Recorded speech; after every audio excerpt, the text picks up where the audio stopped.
Okay.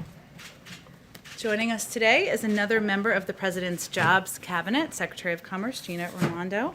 As you all know, the Secretary was the first woman to be governor of Rhode Island, where she kick-started the state's economy and achieved a record number of jobs and the lowest unemployment in a generation, thanks to investments in infrastructure, education, and job training. As governor, she prioritized creating jobs, supporting workers, and improving the quality and availability of services in the care economy, including supporting wage increases for care workers. She also served as chair of the Democratic Governors Association in 2019. In 2010, she was elected General Treasurer of Rhode Island, receiving the largest number of votes of any statewide candidate. When she took office as General Treasurer, she tackled the state's $7 billion unfunded pension liability. Secretary is focused on a simple but vital mission to spur good-paying jobs, empower entrepreneurs to innovate, and grow and help American workers and businesses compete. As always, she can stay for a few questions. I'll be the bad cop, and with that, we'll turn it over to the Secretary.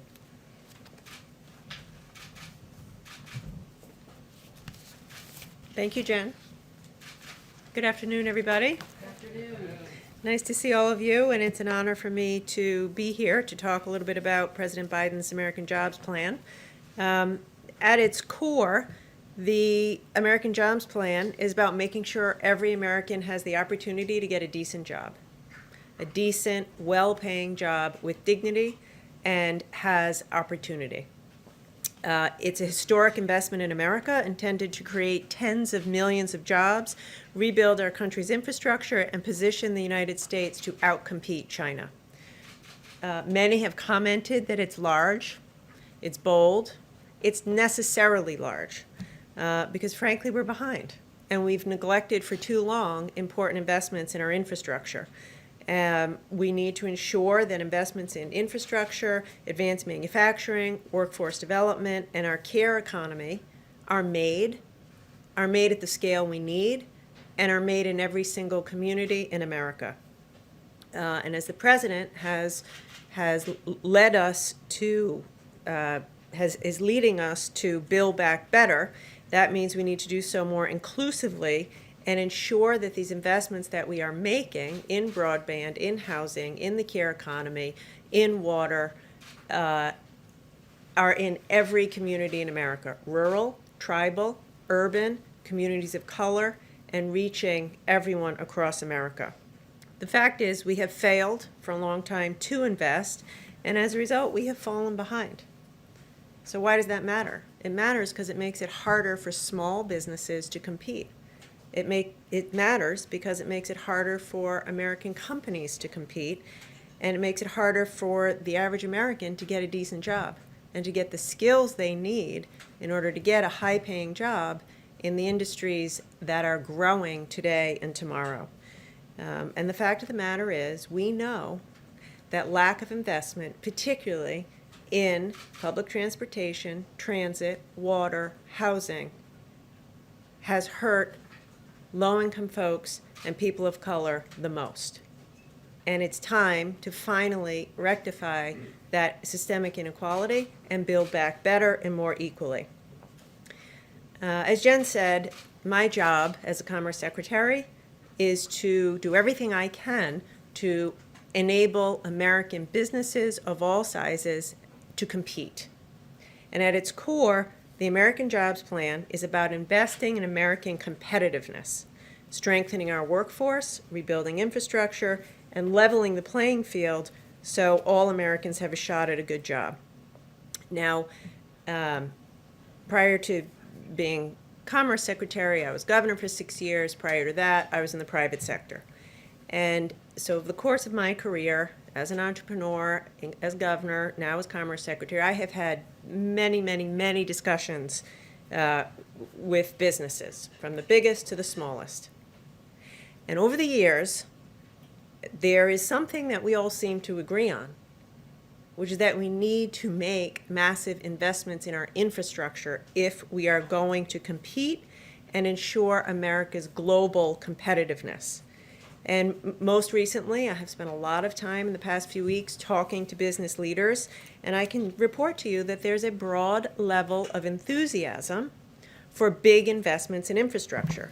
And I think there is a recognition that President Biden is doing the right thing in pushing us to conceive of infrastructure as broad, as including investments in STEM, research and development, investments in basic research, investments in broadband, investments in training our workforce. And the truth of it is, that's what it's going to take to compete. A key component of the American Jobs Plan is training our workforce. This is a reality. The changes in the American economy, many of which have been massively accelerated by COVID, are very scary for millions of Americans. It's a scary place to be, to need a job and not have the skills to get a good job. And so that's why this package calls for big investments in training our workforce. Now, as Jen said, this was a priority of mine when I was governor, and I saw it work. I know it works. We saw it work. When I ran for governor, my state, Rhode Island, if you haven't been, I want you to go, had the highest unemployment rate in the country, #1 in America. It was sad, very sad. The unemployment rate in the building trades when I took over was over 20%. Think about what that does to a community. Before COVID, after a lot of our work, Rhode Island had more jobs than at any time in our state's history, because we leaned into it in a broad fashion, similar to what this package calls for: investments in infrastructure, working with business, and big investments in worker training. So the fact of the matter is, in order to compete, we have to have investments in apprenticeships, community colleges, STEM education, job training. My view is, if you have the guts in the middle of your career to go out and get some job training, to retrain yourself to get a new job, then we need to be there for you to provide high quality, demand-driven, affordable, if not free, job training. The American Jobs Plan also is about strengthening our supply chains, making things in America, making critical goods in America, creating good jobs in the process, and increasing the security that we have, knowing that we aren't overly dependent on other countries for critical supplies. We saw that on full display in COVID. Every governor knows what it's like to be up in the middle of the night, can't get your hands on PPE or ventilators or medicine because they aren't manufactured in America. We also need to invest in domestic manufacturing, particularly for critical industries like semiconductors. We all know semiconductors are the building blocks of our future economy.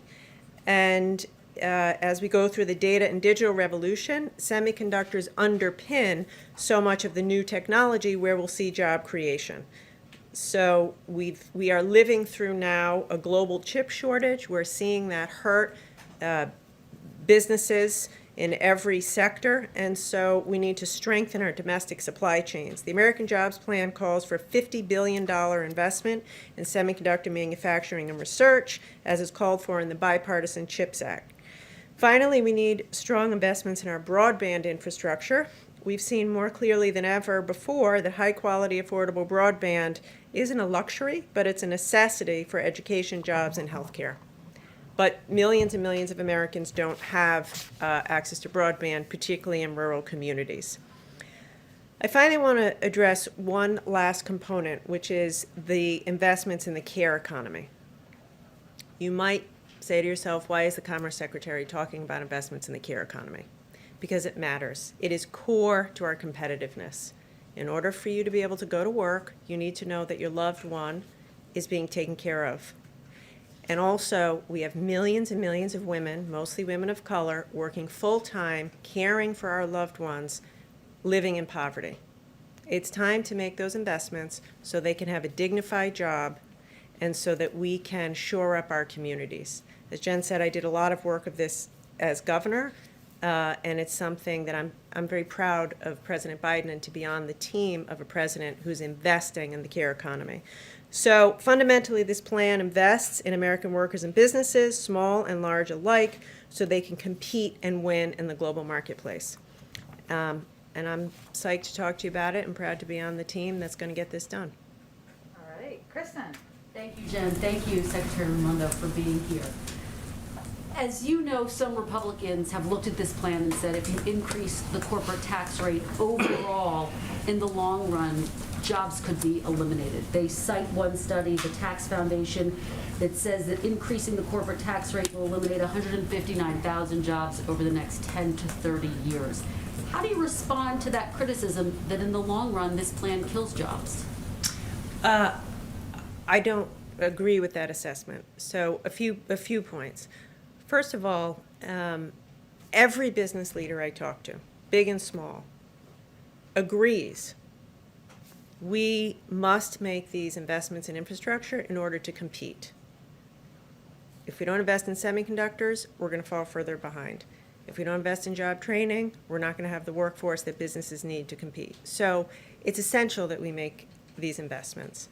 With respect to taxes, there is not a shred of evidence to show that the cuts in 2017 increased growth or productivity.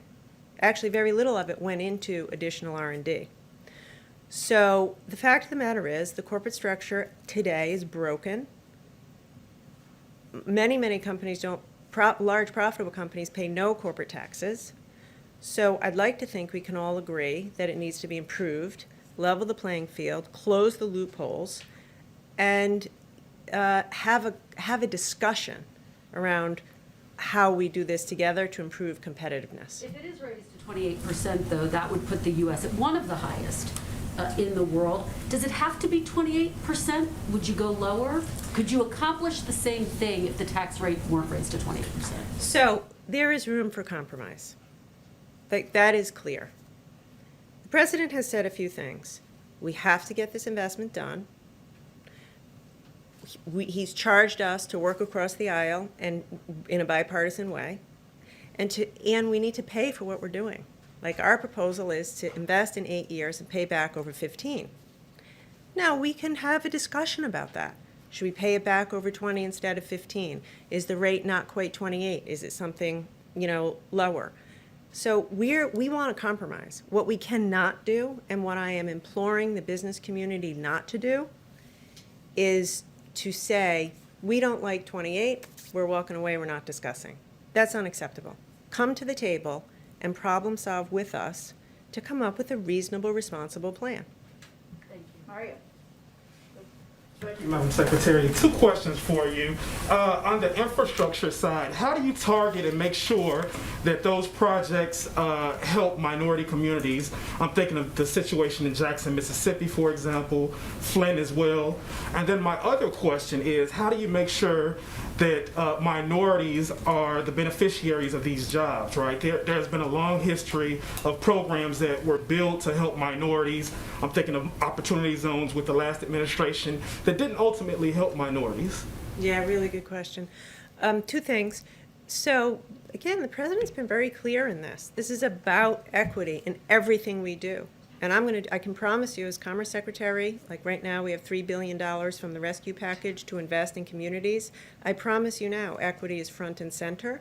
And that's why I was saying we have to get the money everywhere, rural, tribal, urban, and prioritizing those who have been left behind. With respect to the job training, I can fall on my own experience. We did a Back to Work Rhode Island job training initiative. And we said we're going to make sure it's equitable. More than half of the people trained were women. More than 25% were people of color. If you commit yourself to it, which is what we will do under the president's leadership, we will make sure to make up for the fact that, as you say, in the past that hasn't been done. Alex. Thank you. What is the status and direction of the China tech policy review? And more specifically, what about TikTok? Yeah. So I'll say quickly, we need to play offense and defense. The jobs package is offense. Invest in America, competitiveness, so we can play offense. A lot of the tools that commerce has are defense, the entities list, tariffs, et cetera. So we are, led by Jake Sullivan and our team, Interagency Review. We're in the process of doing it now. A lot of people have said, is Huawei going to stay on the entity list? I have no reason to believe that they won't, but we're kind of in the middle of the overall review of China policy. How close is that to being complete? I would actually defer that more to the White House, but I would say we're in the thick of it right now. Like, we're working as aggressively as we can. We're not wasting time on it. Thank you, Secretary. Just hoping to draw on your experience as the governor regarding the virus.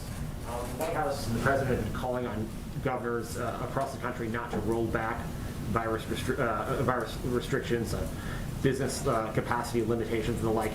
Yet many, including many Democratic governors, have rolled back those policies steadily, even as cases have risen. You face some of these struggles as governor. Can you speak to a little bit what those governors are facing, and how would you advise them to balance their, maybe the pressures at home versus the federal guidance here to keep those restrictions in place? So it's a tough spot. To be a governor in America today is a challenge, and everyone's trying hard. I would say, first of all, they are so lucky that President Biden is in office now after what we lived through last year. Secondly, follow the president's lead around vaccinations. The administration is doing a fantastic job getting vaccinations out the door. And I think that it's a balance. Listen, every governor knows what's going on in their community, and I think we have to respect that. They see what's going on in their community. Having said that, I would say, the Biden administration is focused heavily on vaccinations and has a fantastic strategy, and I would just encourage governors to lean into that, vaccinate people as quickly as possible, and don't jump the gun. I am not going to tell governors what to do. I just have lived it, and every time you jump the gun, you live to regret it. So vaccinate. Put the pedal to the metal on vaccinating more than lifting restrictions. Madam Secretary, thank you for being here. You oversee a big department, everything from the Weather Service to the fisheries and the census. Have you been briefed on the status of getting the results of the 2020 census? Yes, I have. When's it coming? Well, we have said that the redistricting data will be available no later than September 30th. If it's available before that, when we feel comfortable about it, we'll put it out then, but we need a little bit more time. Do state elections officials, secretaries of state, who are sitting there, scratching their head over which lines they should be using for elections this year and next year, what do you say to them? I say, I know it's tough, but be patient. Last year was a once in a lifetime pandemic. The census professionals had to do the census in the middle of a global pandemic with COVID, civil unrest through the summer. So we're behind. We are behind. But my direction to the team is we have to get it right. So having been a local politician, I hear them. But the fact of the matter is, it is so much better to wait a little longer and have accurate data that we all can trust. So I rest assured, if it's ready before the 30th, we'll put it out. But we are prioritizing accuracy over rushing it out. There's one wonky bit of this, though, and it's the subject of lawsuits, differential privacy, or the idea of using essentially funky math to sort out some of this. Have you been briefed on that, and do you think that was a good idea at this point to have done it that way? Would you recommend doing it that way in the future? So in this regard, I have to rely on the experts. The experts at the Census Bureau are top-notch, career top-notch statisticians and demographers. Here's the reality. What you're referring to is a statistical technique that is intended to protect people's privacy. It's the first time we've used it. Today, the way quantum computing and computing is such that there can be privacy hacks today that weren't technologically available 10 years ago. So in order for us to keep up with that and protect people's privacy, we have to implement new techniques, and this is one of those new techniques. So yes, I think it's justified. Let's see, you gotta be the last one. Thanks. But we'll invite her back. We'll invite her back. Thanks, Madam Secretary. Two quick ones on infrastructure for you. A friend of this White House, Senator Chris Coons, said today that he thinks it's more likely that Democrats ultimately will end up with a less robust, this is his words, infrastructure package. He says could end up looking one that's more directly targeted at what he's calling hard infrastructure. Is that an accurate prediction to you at this stage? And then My second question, I'll just tack it on here. The president, you're one of the 5 cabinet secretaries that President Biden tapped to kind of go out and sell this, his words, to engage the public. What has that entailed at this point, specifically as it relates to getting these Republicans on board with this plan? Talking to them, you know, sitting down, listening, engaging them. As I said before, we have put forth a bold proposal and a reasonable way to pay for it. There are other ideas. So what I'm going to do, and all the cabinet is doing it in the White House, is sitting down with our Republicans, friends, and Democrats, and business leaders, and saying, okay, if you don't like this, what's your idea? How do you think we ought to pay for it? If we are proposing paying for it over 15 years. What do you think? So I think, again, it's all about finding that compromise and actually delivering for the American people. So that, anyway, I think broad engagement. Face-to-face conversations with? If you include Zoom as face-to-face, I would say very many. Only a few actually face-to-face, but a lot, a lot. And I plan to do even more of it. Like, we're serious about this. We want to get this done. There's a lot of different ways to do it. The president does what a leader does, puts forth his ideas. Now let's get to work. Let's talk about it. Where do we tweak it? Where do we change it? With respect to Senator Coons, I am not going to disagree with his assessment because he's been up here longer than my 4 weeks. But, look, I think it's early to say. The president put his plan out a week ago. Let's give it a shot. Let's go big. I can tell you this, every single business leader I've talked to applauds the fact that this package is more than just roads, bridges, and water. Like, come on, 35% of Americans in rural areas don't have broadband. You cannot have a modern economy without that. We have a crisis in semiconductor manufacturing. You cannot have a modern economy without that. So I hope that that isn't where we settle, because we'd be shortchanging American people, workers, and businesses. All right, Jeff, you're so convincing. Thank you. Secretary, just to follow up on Alex's question about TikTok, can you just clarify what your position is on whether TikTok needs to be sold by the Chinese company ByteDance that owns it now? And can you also give us a broad view of your advice to President Biden on tariffs with regard to China? I would say here's my broad view, and I don't want to get into details on any particular company. My broad view is what we do on offense is more important than what we do on defense. To compete in the long run with China, we need to rebuild America in all of the ways we're talking about today. And by the way, do that with our allies. We have to work with our allies and find common ground where we can. With respect to tariffs, there is a place for tariffs. The 232 tariffs on steel and aluminum have, in fact, helped save American jobs in the steel and aluminum industries. So what do we do with tariffs? We have to level the playing field. No one can outcompete the American worker if the playing field is level.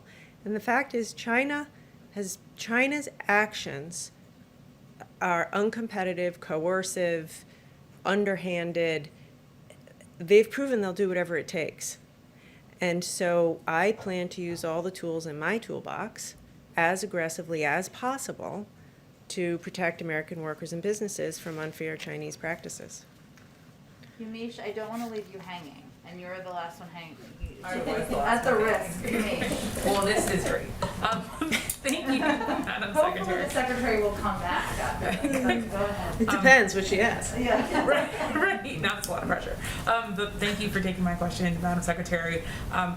What do you say to a business owner who's looking at the U.S. and wondering, why should I start a company here when I could possibly do so in another country more cheaply? How do we stay competitive as the United States for that business owner's company? So I'd say a few things. One, you cannot get better than American workers, American ingenuity, American innovation. Two, this jobs plan will enhance American competitiveness. I know from being governor, businesses want to locate in communities with good infrastructure, good public transportation, clean water, excellent public schools. That's where businesses want to be. That's where their employees want to work. So if we pass this package, it will massively, businesses will want to be here, will want to be here more than they do now. Also, the whole point of the tax reform as proposed by the administration is to get rid of the loopholes, level the playing field between big businesses and small businesses. I don't know any small businesses in Rhode Island who are shielding their profits in tax havens around the world. Like, it'll level the playing field, raise more money, and allow us to invest in job-creating infrastructure and job training. So as a former business owner and as a former governor who recruited businesses, I think it's a winner for business. Is there an alternative other than the 28%? It sounds like Yes. you're a little open. What else could the White House come up with to pay for the infrastructure? Let's bill? have the discussion. Let us have the discussion. We put a plan out. Tell us what you think is an alternative, reasonable plan. But I would say, don't shortchange America.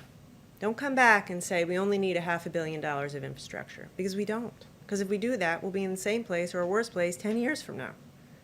So, yes, we're wide open. Reasonable people can disagree. We'll find compromise. But let's go big and let's do what's required. All right. Thank you so much for joining us. Bye. I can't believe you do this every day. How does one get out? You're here. Right. Lots of questions about COVID and Iran. A couple of other items for you all at the top.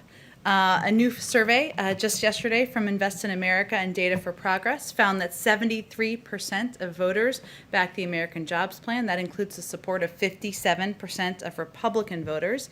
Digging into the numbers shows just how broad the support is. 68% of independents, 64% of Republicans backed the president's proposed investment in the care economy, something the secretary just talked about quite a bit. And all of the investments the survey looked at, from roads and bridges to housing, clean energy, and manufacturing, have the support of over 60% of voters and a majority of independents. The evidence is unanimous that the American people support the president's vision of rebuilding our economy and his plan to pay for it by asking big corporations to pay their fair share. A Morning Consult poll just last week showed that 2-to-1 registered voters back a hypothetical $3 trillion infrastructure package. An earlier Data for Progress poll showed that by a 35% margin, voters want to pay for this plan by asking the wealthy and big corporations to pay their fair share. Another update, today we can proudly say that in addition to the 150 million shots in arms, we have successfully sent over 150 million relief checks to the American people. The fourth batch of the economic impact payments from the American Rescue Plan totals more than 25 million payments, which brings the total dispersed so far to more than 156 million payments, totaling $372 billion since the plan was signed into law less than a month ago. The largest block of these latest payments went to Social Security beneficiaries who didn't file a 2020 or 2019 tax return and didn't use the non-filers tool last year, which is consistent with our view that it would be more challenging. The easiest would be those who had information that the IRS had, and it would become more challenging. So this is a more challenging group, but this is certainly good news. Within 2 weeks of the American Rescue Plan becoming law, the IRS and Treasury had started dispersing 170 million payments. At a similar point during the first round of economic impact payments authorized a year ago, the first payments had yet to be completed. So just to give you a point of comparison. It's also important to note, and I know there's been some coverage of this, the IRS has been consistently underfunded, with 20,000 fewer staff available to help Americans. That's over the last 10 years, 20,000 fewer. And our commitment is also to working on this problem and hiring more personnel at the IRS. The President's Rescue Plan secured an additional $1.5 billion to help the IRS get checks out checks and modernize. And we are pleased that since the beginning of this administration, the inherited backlog of 2019 returns has been cut in half. One other update, two other, sorry. Good news you can use, I'll put it in that category. Health and Human Services Secretary Becerra announced that more than 500,000 Americans have already signed up for coverage on healthcare.gov since the beginning of the special enrollment period. Nearly 15 million Americans who currently lack health insurance and many current enrollees are eligible. An average of 4 out of 5 consumers currently enrolled in marketplace coverage can now find a plan for $10 or less a month after the tax credits. Finally, the First Lady announced earlier today, was joined virtually by U.S. military families, advocates, and stakeholders from around the world as she set forth the priorities of joining forces. She spent the last few months hearing directly from military families, caregivers, survivors, and visiting military installations across the country. The mission of joining forces is to support those who also serve. The work and priorities of joining forces will center on the needs of military families in the areas of employment and entrepreneurship, military child education, and health and well-being. It was important that she relaunch this initiative within the first 100 days. With that, Zeke. Thanks, Jen. A couple of farmhouses want to get started. First, there's some confusion yesterday about the U.S. policy with regard to the Beijing Olympics next year. Is it the U.S. policy now that American athletes will participate in those Olympics, and is the U.S. government going to encourage American spectators to travel to China to view those games? Well, these are the Winter Olympics of next winter, I should say, so some time away as it relates to the second part of your question, and certainly our hope is that we are at a point where enough people across the country and hopefully around the world have been vaccinated, but we will rely on health and medical experts on that particular piece. Our position on the 2022 Olympics has not changed. We have not discussed and are not discussing any joint boycott with allies and partners. We, of course, consult closely with allies and partners at all levels to define our common concerns and establish a shared approach, but there's no discussion underway of a change in our plans regarding the Beijing Olympics from the United States point of view. And then, two questions on timelines. One with regards to the ongoing talks in Geneva right now regarding the JCPOA. What is the timetable for bringing Iran back into compliance, and in terms of the breakout time for the production potential of a nuclear weapon? The timeline for getting them back at the table for direct... What is the ultimate timeline in terms of getting them back to the table? Not the timeline for the specific round of talks, but the longer-term time to be able to get them back into compliance. Well, look, first I would say, the talks are continuing today in Vienna. It's only the second day of talks. You may have seen a tweet from one of the European officials attending who called this, said there's unity and ambition, and that was their description of the conversations. This is just a constructive early step. We're at the earliest part of the process here. The primary issues, as you know, that will be discussed are both steps that would need to be taken for Iran to come back into compliance and the sanctions relief steps that the United States would need to take. But we expect these conversations to be difficult. We expect this to be a long process, and we're very much at just the beginning period. There is time from the U.S. perspective for these talks to continue. Is that months? Is that years? What scale are we looking at? I can't put a timeline on it, Zeke. We do feel, of course, that diplomacy is the right way to approach this challenge. That doing that in coordination and close cooperation with our partners is also exactly the right approach. That's what we're doing and what we're focused on now. It is a good sign and a good step that we are engaged in, even though these conversations are not direct at this point in time.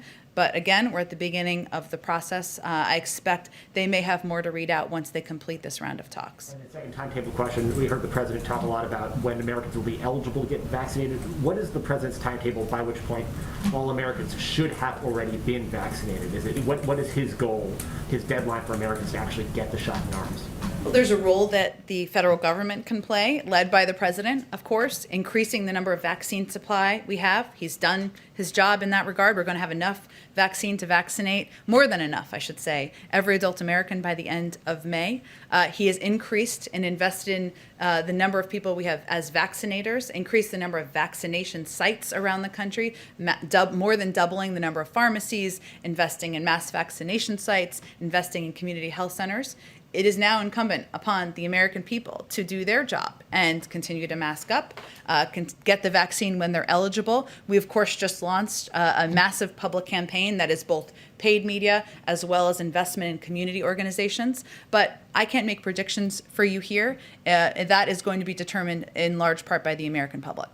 And so president's timetable of July 4th activities, gatherings in the backyard is independent from the rate of vaccination in the American public? Well, I think what you were asking me is when he expects, if I heard the question correctly, the vast majority of the American public to be vaccinated. And what I'm conveying to you is that there's a role for the government to play, many roles for the government to play. We are moving forward on all of those fronts. But there is also a role for the American people to play, and that question will be answered in part by whether people get the vaccine when they are eligible. As it relates to July 4th barbecues, I mean, you can see the numbers that are reported regularly on vaccinations, the percentage of the public that's vaccinated, where we've seen success in different communities. Those are all numbers that are reported. What he's talking about is the ability to have a barbecue in your backyard with other people who have been vaccinated. That is not mass gatherings. That's not the same as having the entire public vaccinated.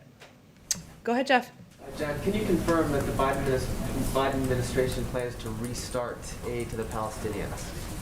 I expect the State Department is going to have more specifics on this later this afternoon or right about now, so I will leave it to them to lay out the details for you. Okay. We talked a little bit about taxes with the secretary. Yeah. Amazon said yesterday that it supports an increase in corporate taxes, which was interesting because the president had singled Amazon out specifically. Has the White House reached out to Amazon, and/or has it reached out to other companies in corporate America to try and boost support for this plan? Well, we have certainly reached out to a range of groups, obviously elected officials, large businesses, small businesses, rural and agricultural stakeholders, climate groups, local chambers of commerce, faith leaders, Black, Latino, and AAPI leaders, community college groups, and more. We've done a lot of calls, a lot of Zooms around here and across the administration. It's my understanding Amazon did join a call with 20 other groups, carriers, and businesses as part of our outreach to a range of companies of many sizes across the country about what was being proposed and about the specifics of our proposal to pay for it. Last one, which is a little wonky. Okay. It's a South Korea company called SK Innovation. Okay. Is threatening to pull its construction of a battery plant in Georgia over a trade dispute. If you're familiar with that, the president has an April 11th deadline to intervene, and I'm curious if he plans to. I will probably have to take that question and talk to experts. I love wonky questions, but I will talk to the people who know more about it than I do. Go ahead, Kristen. Thanks, Jen. Report popped just before the briefing started that the president's going to announce a series of executive actions on guns tomorrow. Can you confirm that and anything you can preview?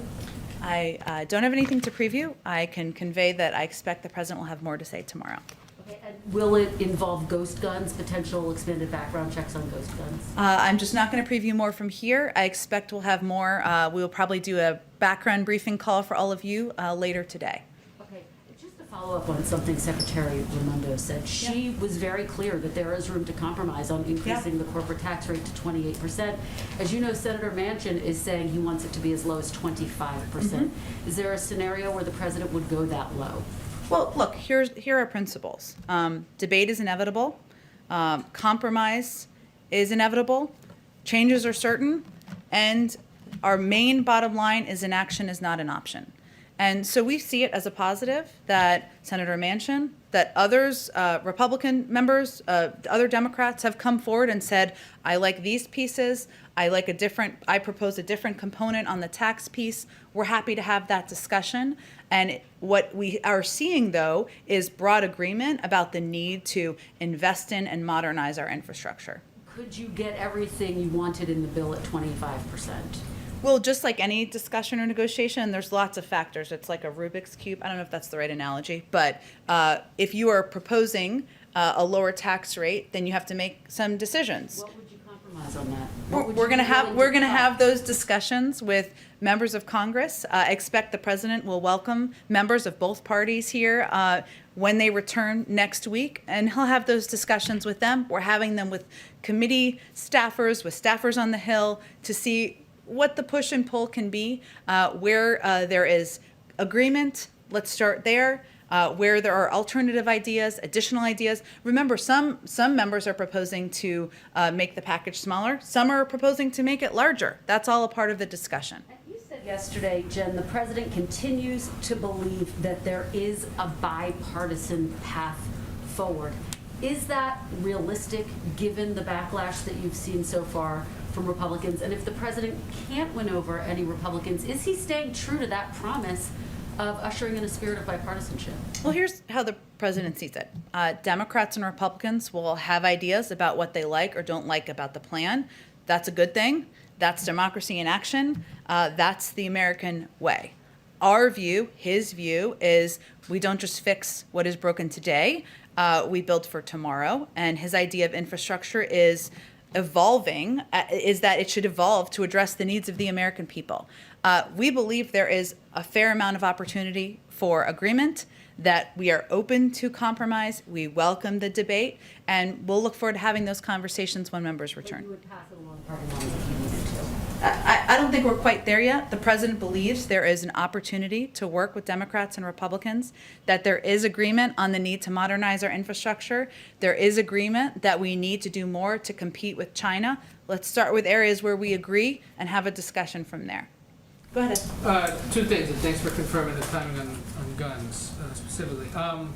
First, in a COVID-related matter, there are reports that during the transition, the incoming administration received a June 2020 report from Trump officials concluding that emergent biosolutions at plant in Baltimore that spoiled some J&J vaccine doses had oversight and quality assurance issues. Is that accurate? And if you guys had this report before taking office, why were steps not taken sooner regarding that facility? Well, first let me say that the facility is not approved by the FDA. That's in fact the process working, and the FDA is taking a look at whether any manufacturing facility meets the standards that would be required to produce and put out doses that will go into the arms of the American people. There are not a broad swath of options for manufacturing facilities across the country. So HHS and others can give you more specifics of what the options are that are available. But our focus is on getting vaccines produced, distributed in the arms of the American people, and to relying on the process that is in place by the United States government. We have one of the most stringent set of review processes in the world. So in our view, this is the process working. We remain on track to have the number of doses, enough doses to vaccinate the entire, all adult Americans by the end of May. This has not impacted that. I don't hear you, though, confirming or denying that report. I'd have to check on the specifics of the receipt of a report. But again, it was, it's still not approved by the FDA, the manufacturing facility and the site. And then Amnesty International says that Alexei Navalny is being incarcerated in conditions that amount to torture and maybe slowly killing him. Is there any reaction from here regarding that? Also, you said on February 23rd, I think you said a few times since, that it would be weeks, not months, before the Biden administration responded to the SolarWinds hack and other Russian misconduct. I also recall you telling us some of it would be seen, some of it would not. Any updates on all that? Weeks, there's lots of ways to define it. There are Still lots of weeks. ways to define weeks. It is still weeks, not months away. I don't have an update on the exact timeline.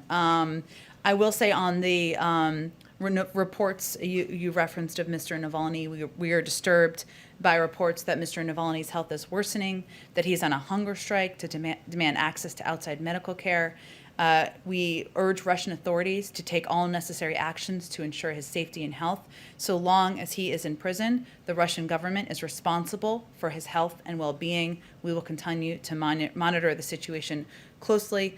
I would also reiterate that we consider Mr. Navalny's imprisonment on trumped-up charges to be politically motivated and a gross injustice, and we stand with like-minded allies and partners in calling for his immediate release, as well as an end to the persecution of his supporters. Go ahead. Thanks, Jen. Quick one on Senator Coons' comments from this morning. He also said today that if it's clear by Memorial Day that Republicans aren't willing to get on board with this, that at that point Democrats perhaps just roll this into a big package and move on. So is that the timeline for this White House as well, that Memorial Day is the decision the deadline to sort of make this decision to Fisher Cut? I'm not here to set a new deadline from here. We would like to see progress by Memorial Day. We would like to see the bill passed this summer in order to get these vital investments out into our economy and out into rebuilding our infrastructure across the country. I will note that there are a range of points of view. As I said in response to Kristen's question, some feel this package should be smaller. Some are calling for a larger package. Some believe that it should be paid for in different ways. Senator Coons is one of those individuals who will certainly have a role to play in having these discussions, but it's important that we allow the process to play itself out, have those ideas put forward, have debates, have those discussions, and we'll see where we go from there. I have a couple questions on immigration, if I may. Sure. Is the administration considering restarting some construction on the border wall to plug in holes in gaps of areas where the construction stopped after the president took office? Well, wall construction remains paused. There is a review underway, taking a look at the funds that had been allocated when the administration took office, as you know, but funds had been diverted from military construction projects and other purposes toward building the wall. That was not something we, of course, supported. There are some components of the wall that had already been allocated, the funding to continue building by Congress, so we're working within what is allowable. But our focus is not, we don't believe the wall is an answer. We have never believed the wall is an answer to addressing the challenges, immigration challenges at the border. That's why we're proposing an investment in investments in smart security at the border, why we're driving what we see as 21st century solutions for border management, and why we believe we should build a functioning immigration system. There's a review underway of kind of where this funding had been allocated and not, but it's currently paused and for the most part. The president had said he wouldn't build one more foot of the wall, but you're saying some monies could still be used to fill in the gaps on construction on the No, I'm saying that some had been allocated already. Previously, we're working within what our limitations are by law, but we have never believed that building more of a wall, the president doesn't believe, is a way to address our immigration challenges at the border. Okay, and then a quick clarification on Special Envoy to the Northern Triangle, Ricardo Zuniga, who's in Guatemala, was there yesterday talking about this. He said that the White House is looking to create legal ways for Central American migrants to reach the U.S.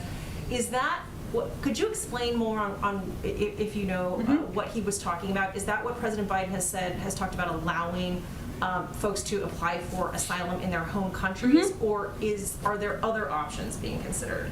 Well, more immediately, we've reinstituted the Central American Minors Program, which I would think he is likely referring to, which when it was stopped in 2017, there were about 3,000 kids who could have applied. I don't have an updated number on how many might be eligible now. That's one piece, so that kids can apply from country and won't take the treacherous journey. But we also believe that there needs to be reforms to the whole process, make it more efficient, more effective in terms when children come to the border. That's part of what we want to discuss through legislation. So he could have also been referring more broadly to the longer term changes that need to take place, but more immediately, there of course is the Central American Minors Program. Go ahead, Mario. Thanks, Jen. The UK variant of the virus is now the most common in the US. We're seeing things like outbreaks in high school sports. Does the White House consider that to be more dangerous for schools and kids? And also, what does that mean for the goal of reopening schools? Well, in terms of the impact of the variant, I would refer to our health and medical experts to give their assessment of that. We remain focused on and committed to our objective of reopening schools 5 days a week and having kids in school learning. We believe that the mitigation steps that have been put out by the CDC give a good guideline for doing exactly that. There was actually some data that was put out that is a little outdated, as these things sometimes go, because it's more from February, that showed that we are close to, even at the end of February, reaching that mark of 50% of schools open 5 days a week. I have And then kind of similar to that, we're seeing people who work in the retail industry increasingly afraid for their lives, their health and safety as customers refuse to mask up. What's the White House looking to do to protect them? Are you looking at revisiting, legal authority for a national mask mandate? I mean, what's kind of in the toolbox there to help these workers? Well, first, I would say one of the steps we can take from the federal government is ensuring there is vaccine supply available across the country to ensure Americans are vaccinated, that these individual workers, that these employees in these businesses and stores, every one of them will be eligible on April 19th to get a vaccine. That is, they will be able to get in line at that point in time. That it provides clarity and hopefully provides some certainty on their own safety. We also, of course, work with businesses and convey directly to businesses, just as we do to leaders across the country, about the importance of abiding by public health guidelines, and whether that is ensuring that masking up, hand washing are used as models in these locations. These are also entities and businesses that we're in touch with around the country as well. Go ahead, Aisha. This is your first time in the briefing room, right? Since the Biden administration. Yes, since the Biden Yes. Yes. And it's my wedding anniversary. So it's a big Oh, day. happy anniversary. Wow. And here you are with us. Here I am with you guys. So Ed got you a cake. That was so nice of Ed. I know you'll allow me a lot of questions Yes. for that. Yeah, of course. So starting off on the issue of North Korea, think tanks like Beyond Parallel and other North Korea watchers have observed yesterday that North Korea moved a submersible missile test stand barge. And along with that, there has been activity at other sites related to weapons in North Korea. Is the administration concerned that North Korea may be ramping up for more testing, more provocative actions? And if so, what would be the response to that? I've seen those reports. I would send you to the Department of Defense. I'm just not going to be able to get into more details from here. Is there, with sanctions already in place, very heavy sanctions already in place on North Korea, is the U.S. limited in how it could respond to potential provocations from North Korea? Again, I would send you to the Department of Defense for that. If you're asking about specifically military action or military considerations, I would say, broadly speaking, we have a clear objective as it relates to North Korea, which is denuclearizing the North Korean peninsula, the Korean peninsula, I should say. We're, of course, continuing to enforce sanctions. We're consulting with allies and partners. We are prepared to consider some form of diplomacy if it's going to lead us down the path toward denuclearization. So that is broadly how we view. There's also a review that's underway within the administration. But on the specific reports, there's just not more I'm going to be able to convey from here.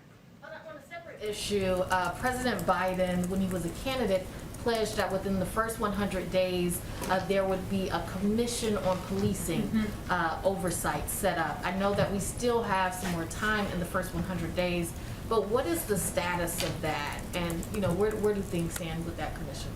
I don't have an update on the commission, but I would convey to you that from our consultation with Congress, with the groups, our focus right now is on the George Floyd Justice in Policing Act. We believe we must continue to press ahead to pass meaningful police reform. The president would love to sign a piece of legislation, would love to have it on his desk. We're encouraged by some of the engagement we've seen, pleasantly surprised in some cases, in the Senate, and that is where we feel we can have the most impact at this point in time. So is the commission still on the table, or is that something that is not being thought of right now? I just don't have an update on it, but we are focused on working with members, with advocates on many sides of this debate on how to move things forward, and we feel the George Floyd Justice in Policing Act is the most constructive, effective, impactful way to do that. The president is talking more openly about sharing vaccines with the rest of the world. Why is that? And how soon does he think that the U.S. will be at a point where he feels confident sharing more of the vaccine doses with the rest of the world? Well, I would say that his focus remains on ensuring that adult Americans are vaccinated. We also plan for contingencies, including the fact that there's ongoing research. We've seen some reporting, of course, on which vaccine is most effective with children. As we've seen even in recent weeks, things happen and we have to plan for contingencies as well. But when we are confident about our supply, about our ability to provide for the American public, the president is absolutely committed to playing a constructive role in being a part of the global community's efforts to get the pandemic under control. That includes through COVAX. It could include direct conversations with countries. You've seen we've already lent doses to Canada and Mexico. So we remain committed to that. I can't give you an additional timeline at this point in time. Go ahead. Back to immigration, and particularly the Northern Triangle. The Vice President's assignment to try to, address the root causes of migration. How do you going to measure success? How do we measure success? On that issue, yeah. Well, I think that we know that addressing the root causes means working with these countries to help create a collaborative and a cooperative approach to addressing what the circumstances are on the ground, whether that is economic challenges, response to challenges related to hurricanes that have impacted a lot of these communities. And what we're trying to do is work with them to determine how we can get to these root causes to reduce, to disincentivize travel from the region. But I mean, will you have a numerical measure, any kind of tangible measure of success, benchmarks, that sort of thing? Well, I think as everybody who's followed this for some time knows, this is about addressing these causes over the long term. Unless we address root causes in these countries, we are going to see the same cycle of rushes to the border year after year, as we have seen in 2014 and 2018 and 2019. So we're going to look to how we can work with these countries through diplomatic means. The president has also proposed $4 billion in assistance and aid through his immigration package. And of course, the vice president and our diplomats will be engaged with these countries to determine how we can best help to prevent these rushes at the border in the future. But there's no benchmark specifically, like, we curbed by X or Y% over some We're talking about how we address this over the long term and how we reduce the disincentivize travel over the long term to the border. And you mentioned the money. Can you work with these governments? There's one of the major issues is a lack of rule of law and corruption. Yeah. You're absolutely right. And the president has talked about this as well, and the need to sometimes work with organizations, work with local groups, find ways to avoid getting the funding in the hands in some scenarios of corrupt governments, and that will certainly be part of our approach. Go ahead. Yeah, go ahead. Yeah, go ahead. Depending on what poll you look at, about half of Republican men say they won't be getting the vaccine. Experts say that a major reason that any group would be vaccine hesitant, would be because of trust. I think it's probably fair to say that President Biden and the administration has a long way to get this group to trust him. Two questions. What has the administration's research found about why this group is so entrenched in vaccine hesitancy? There's a lot of talk about black and brown people who found that that's not exactly true. They're not more hesitant than anyone else. Yeah. And outside of the We Can Do This campaign, how does the administration plan to reach this group? Well, first we recognize that the president, that all of us may not be exactly the right messengers for some of these audiences. And what we've actually seen through our data and research is that it's not always famous people, and often not famous people like the president or athletes or former elected officials who are going to reach any group who are hesitant or have concerns about the vaccine hesitancy or safety. So this is the reason why a big part of our funding and our approach to our public campaign is actually for local groups and organizations. Some of those may be civic groups, some are clergy. There's a role that clergy and different faith groups and organizations can certainly play. And some of these are just simply local doctors and medical experts who are more trusted voices in different communities. So what we're working to do is empower local sources, empower local authorities, medical experts, civic leaders, clergy in some cases, to be the communicators about the effectiveness and the efficacy of the vaccine. I will say one of the things that is sometimes not understood, or people don't see in the data, but we've seen in the data, is that the issue, we've seen a reduction in hesitancy as it's defined, and you referenced black and brown communities, certainly a reduction in hesitancy. The issue is now access. This is true in whether you're talking about conservative white people or you're talking about communities of color. It's now at the point where people are saying, Look, I'm confident I feel comfortable in taking the vaccine in many cases. I can't take a day off of work. I don't know where to go. I don't know what health center to go to get the vaccine. So we are looking at that, and our focus is on addressing the access issue, mobile clinics, making it easier and more accessible to get the vaccine. And we've also said the president's being updated on the trial of Derek Chauvin. We're probably weeks away from a verdict, but regardless of the outcome of the trial, does the president plan to address the country upon its conclusion? Well, we would never, and not that you're asking me this, but we would never, of course, prejudge the outcome. The president has spoken about the death of George Floyd, the impact on him personally, quite a bit over the course of the last year. It certainly impacted redoubled his commitment to addressing racial injustice in the country and throughout the government. I certainly would expect we'd have a statement, but I'm not going to get ahead of what the outcome may be or the timeline. We just don't have insight into that. Go ahead. Thank you, Jen. I'd like to pick up the line of questioning on immigration and the border. Okay. And ask you two rather quick follow-up questions about some other topics. You always like yes or no questions. I don't know if they're yes or no. Well, Go ahead. Answer as you will. But, Okay. So on immigration and the border, as we discussed here today, Vice President Harris has been put in charge of addressing the root causes of the border crisis. Last Tuesday, she spoke with Guatemala's president, but she hasn't visited the border or Central America or spoken with leaders of El Salvador or Honduras. She was traveling this week, took time to visit a bakery in Chicago. I'm wondering, is she still working on this? And can you address the perception that she's kind of quietly backing off while Secretary Mayorkas is pursuing some Trump-era policies, such as potentially building new border barriers and potentially prosecuting people who illegally cross multiple times? There was a whole lot packed in there. So let me just see what I can do here.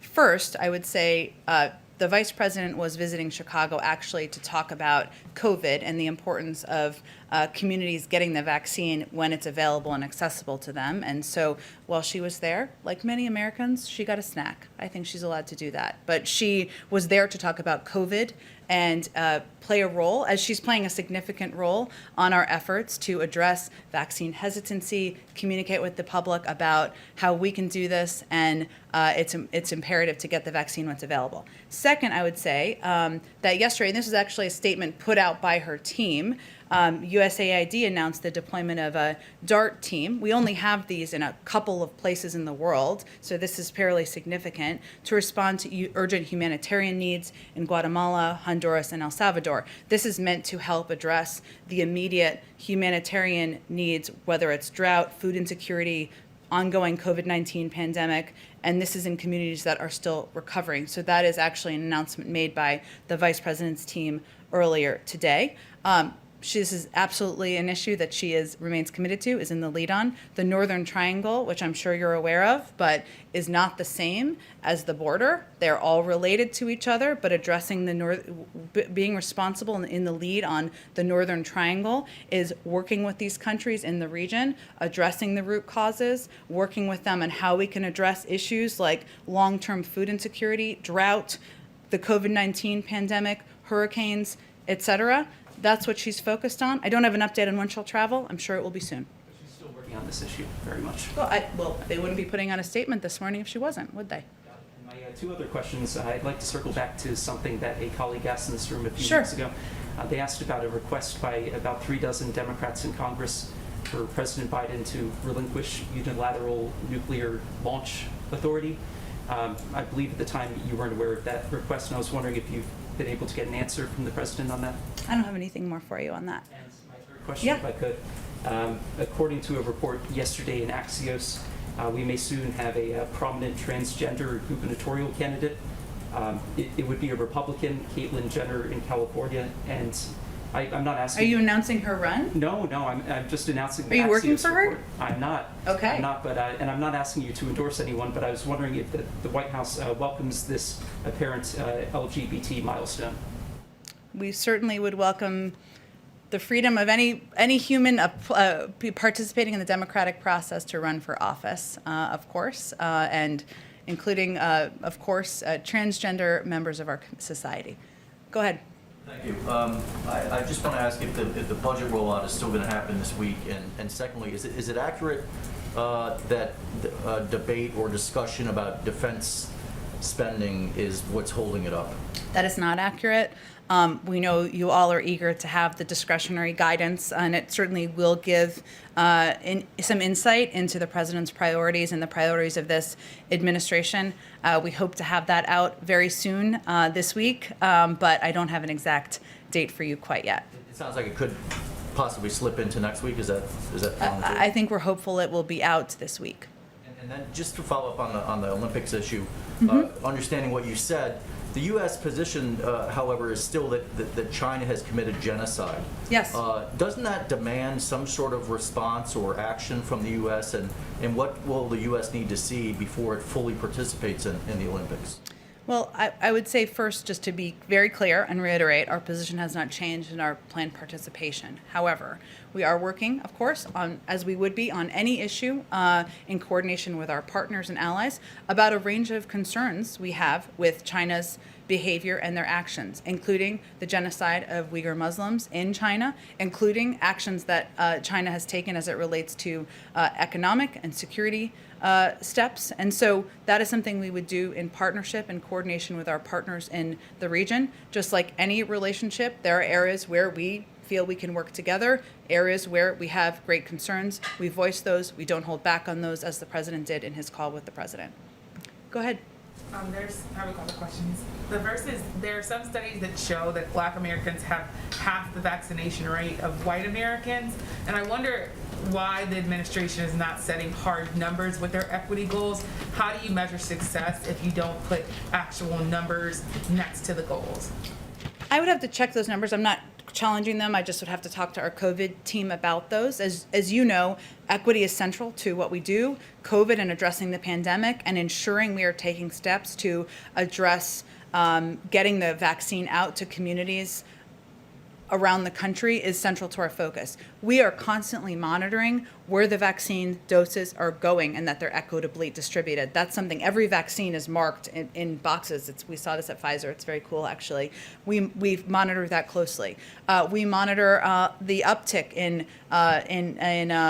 outbreak in COVID rates in communities and see how it's impacting different communities. We work directly with governors to help address where there are upticks in communities and where we see there are communities that are not getting ready access to the vaccine. And we've actually adjusted, in some cases, our approach and our strategy.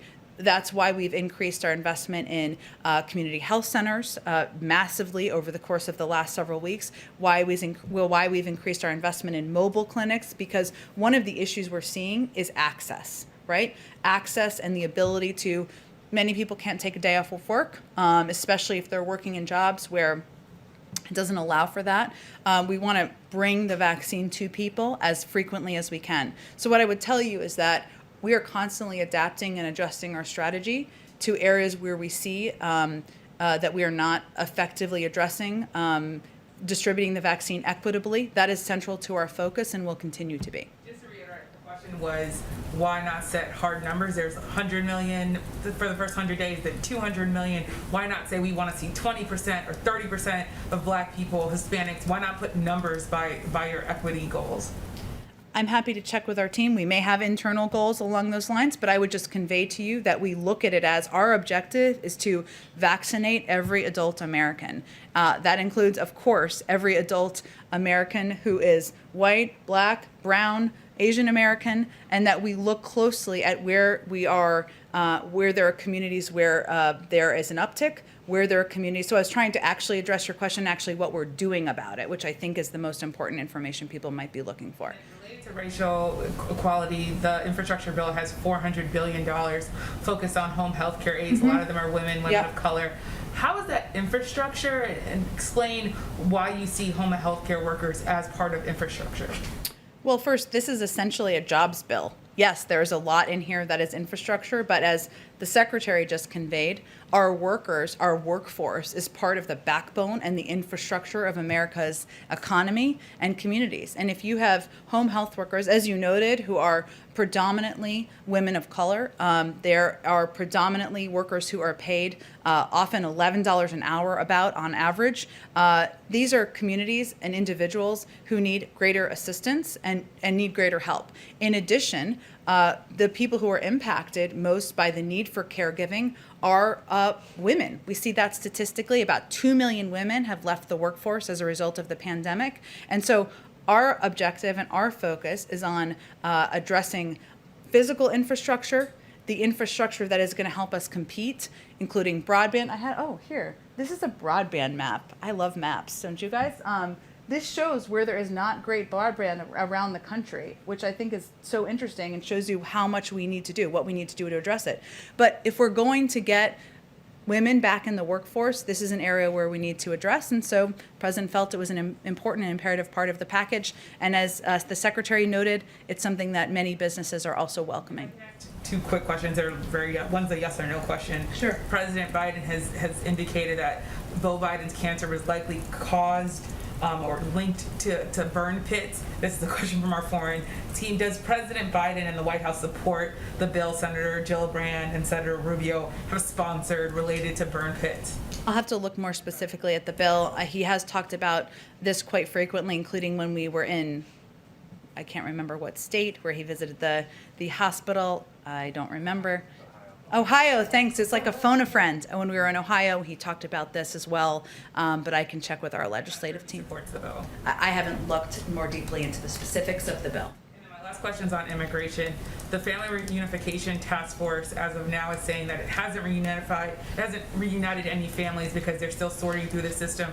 I wonder, can you talk a bit about why they haven't been able to reunite families, and what are the concerns and challenges that maybe are even more pronounced than you would have thought they were going to be? Sure. First, we can't overstate how complex this challenge is. The prior administration did not have a system in place to track the children and parents who were separated. They also, of course, separated them themselves. But the task force has been in place, as you know, for about 2 months. The focus right now in this period of time has been reviewing thousands of records, and a significant number of issues have come up in these existing files, including incorrect dates and names. They are working to establish a database of families who were separated and working to find previously unidentified separated families who are eligible to receive benefits through the task force. And they've also identified over 5,600 new files that were not reviewed and have begun the process for reviewing and cross-checking those files. The task force is also working very closely with the ACLU to process identified families so we can reunite them as swiftly as possible. They'll have a full report that's due on June 2nd. The delay in it being what makes it so hard to reunite families while they're doing that? Well, I think the biggest challenge is that there's a lot of inaccurate information. There was not an accurate database. We've seen inaccurate names, inaccurate dates. Again, we're working very closely with the ACLU, and we're working to move it as quickly as possible. Go ahead in the back. Thank you, Jen. You said earlier that the White House recognizes that some of you may not always be the right messenger to some of these individuals who are reluctant to take the president's advice on getting vaccinated. The president said yesterday there was a category we didn't exactly identify, but he gave Senator McConnell credit for talking to those people. Did the president ask his friend Senator McConnell to help him out on trying to make a pitch to those people who are not who are reluctant to follow the president's lead on this? And has he asked other Republican pals of his to do the same to help out? I don't have any calls to read out or asks from the president, but I would just reiterate, we certainly do think it's a good step that Senator McConnell conveyed the importance and the efficacy of taking the vaccine, but also across the board, all of our data shows that the most effective voices are local doctors, civic leaders, and clergy, others who are trusted in communities, and that's really where our primary focus and the president's primary focus is. One in the back. Will President Biden appoint a special envoy for the Israeli-Palestinian portfolio? If so, when? And if not, why? I don't have any personnel announcements to make here. Of course, the president believes that the only solution is a two-state solution, but I don't have any personnel or specifics to outline for you from here in addition. Just one quick thing that happened here while we were sitting here. I don't know if you guys have this yet or not, that apparently the president called King Abdullah of Jordan, that Have you guys confirmed that yet or no? I think it's been happening, it sounds like, as we've here. We'll have a robust readout, and we'll get that out to all of you guys. Go ahead, Kristen. Thanks. Jen, has the president seen the video of the boy who came here from Nicaragua, abandoned, alone, crying to Border Patrol agents? If so, what was his response? I don't have any response from the president directly. What I can convey is, for any of us who have seen that video, it is heartbreaking. It's a reminder of how treacherous the journey is, and it is a reminder of how important and imperative it is that we put in place reforms to our immigration system, that we convey clearly how dangerous this journey is, and that we take steps like the Central American Minors Program to make it possible to apply for immigrant Given what's happening at the border, why hasn't the vice president visited yet? visited the border. I don't have any trips to outline or preview. What our focus is on is solutions and ensuring we have more beds, we're making the processing more efficient and effective, and that we are addressing this in a humane way that keeps these kids as safe as we possibly can. Thanks, everyone.